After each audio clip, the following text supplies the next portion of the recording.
What is going on, guys? Welcome to another episode of the Unscripted Podcast with my best friend, Kunal Chatkara. As you guys know, this is unscripted, so I'm just going to throw this at Kunal right now.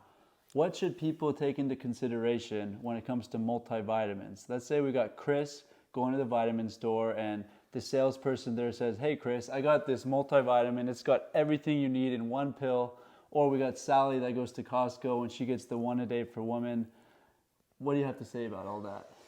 Yeah, this is awesome. So I would say to Sally and Chris, before you go to the multivitamin aisle, before you go to the store and take a multivitamin, consider getting your vitamins and your nutrients from Whole Foods.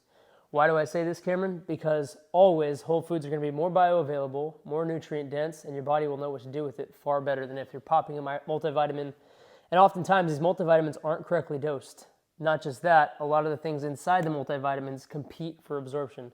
So you've got zinc and calcium, for example. Both of those compete for absorption in the body. Your multivitamin is just coupling those together.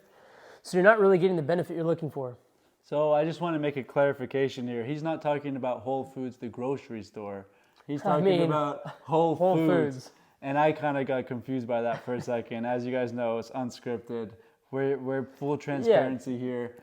The other point I want to tell you guys is, how do they even keep all those vitamins together? Don't they have to use other things? Fillers and binders, yeah, exactly. I mean, there's a lot we can break down and unpack here. But just to simplify it, so whole food nutrition, what I mean is get your nutrients and your vitamins when you can from food sources. It's going to be more bioavailable. It's going to be better for you and a more complete nutrition profile for your body. Now, multivitamins, as you're saying, often have fillers and like magnesium stearate and other things in them to bind them and keep them together as a capsule or a pill. Also not great for your gut. And what's magnesium stearate? Like, why should people be... It's a filler, often used to bind vitamins together or to give them that flow in a capsule. And I would assume it's going to do things to your stomach that you don't want it to? Right. There's been some research that shows compounds with stearic acid in them or stearate, magnesium stearate, lots of that can cause a lot of gut dysfunction and affect your microbiome. So I don't want to put you on the spot here, Kunal, but when it comes to vitamins, what should people consider? I know I take magnesium before I go to bed, and I see tremendous benefits, but what are a couple other ones that people should think about? Yeah, it's great. I love this topic because I spent so many years ordering and taking all kinds of different supplements and narrowing it down. And over a decade of doing this, I've really narrowed it down to, I would say, 3 or 4 essential supplements or vitamins that I think people can supplement their diet with. Now, I want to highlight and underline the word supplement because, again, get your nutrients and your vitamins from Whole Foods and from your diet primarily, and then supplement your diet with the certain things that aren't commonly found in our diet or we need more of because of our modern environment. Some of those things are magnesium, for example, which is responsible for so many functions in the body. Magnesium is responsible for muscular contractions, for metabolic health, for cellular hydration and cellular health. It's really a key component for vital health and good for sleep, as you're saying, and downregulating the nervous system. Also required for ATP production, so energy, not just sleep, but also energy. Magnesium plays a very significant role. Magnesium is one of those that I would say take. A high quality B complex without any extra fillers in there is also good to take just to help your body detoxify from the xenoestrogens and the toxins that are in our modern environment, and also for the metabolism of carbohydrates and good utilization of fats and proteins and good energy. And not to stop you off there, Kunal, but we just filmed the whole episode where we went into a grocery store and we just showed you a little behind the scenes of what we do or what Kunal does when he turns over the ingredient label and shows you what to look out for. So stay tuned for that video. If not, it should be posted already. If you have any questions on when going to get that multivitamin or supplement, you know what to look out for. Yeah, it was a lot of fun. That was a great episode we did. It was really engaging. So when it comes to supplements, I would say magnesium, a high quality B complex without the extra fillers. When I say high quality, you want something with a good amount of niacinamide in it, good B6, B3, B12. We can maybe put a link in the bio, some recommendations. And let's pack that down for a second. Mm-hmm. Why should someone consider taking a certain mineral with another one?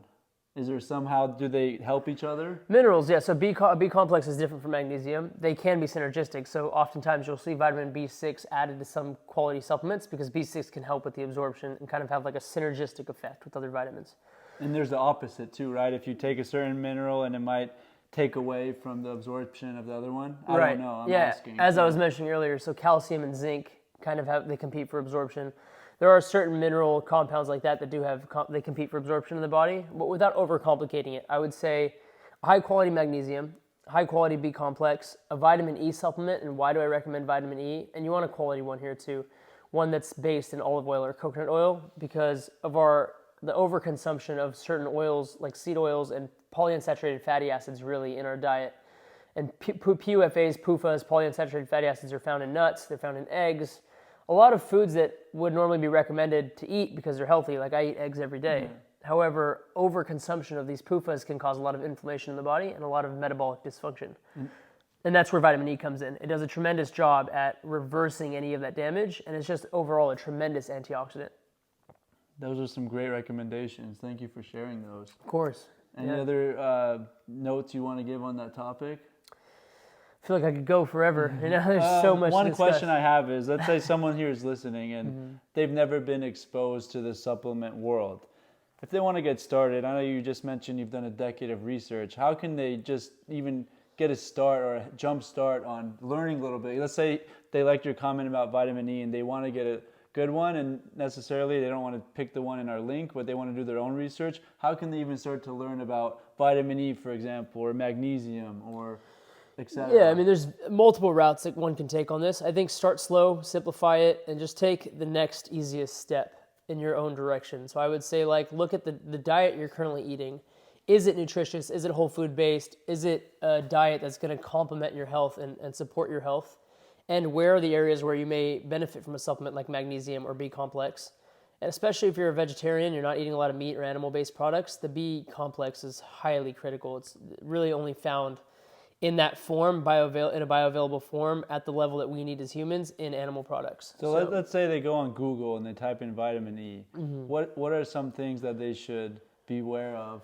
Yeah, I would make sure you're getting a vitamin E that has multiple forms of the tocopherol. You'll see on there it's like delta tocopherol, TOCOPHEROL, or gamma tocopherol. So you want to get one that has a multiple tocopherol profile. I'm asking it more from a general perspective. What if they want to go and learn what does vitamin E do, for example? And I know there's a lot of misinformation out there, which is why I'm asking. Right.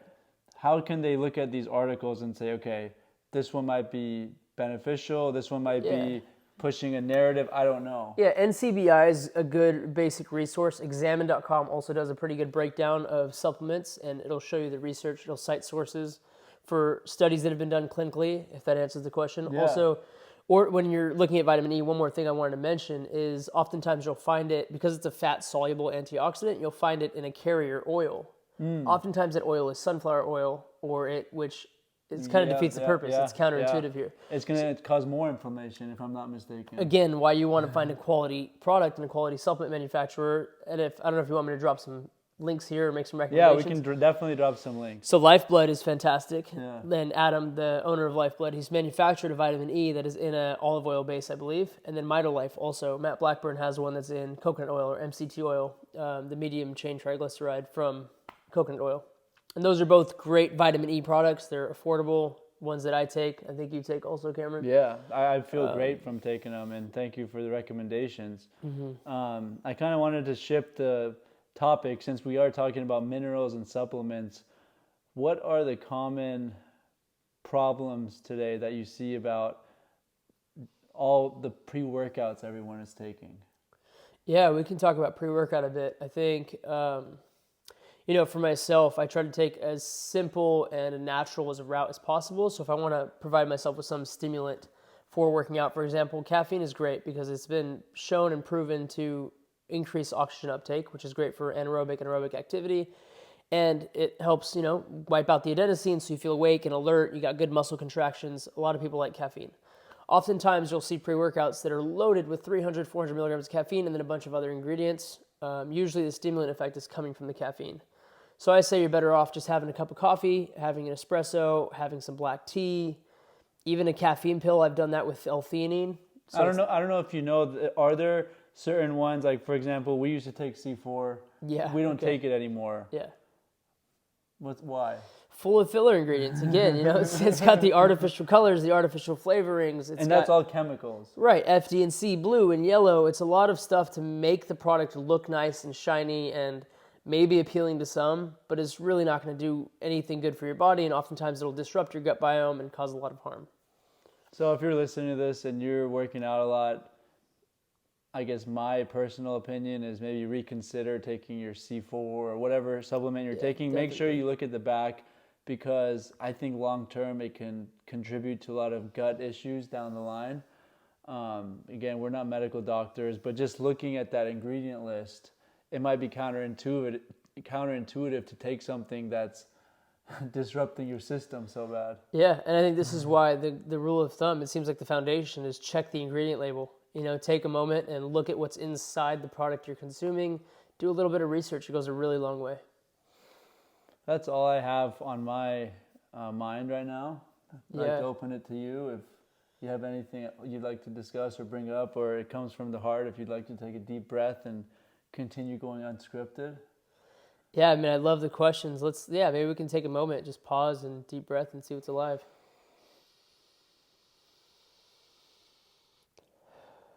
Sometimes it's good to just take a step back, and we've been going pretty fast with this Q&A, and Been charged up today. I think apart from all that, just sometimes little detachments here and there can go a long way.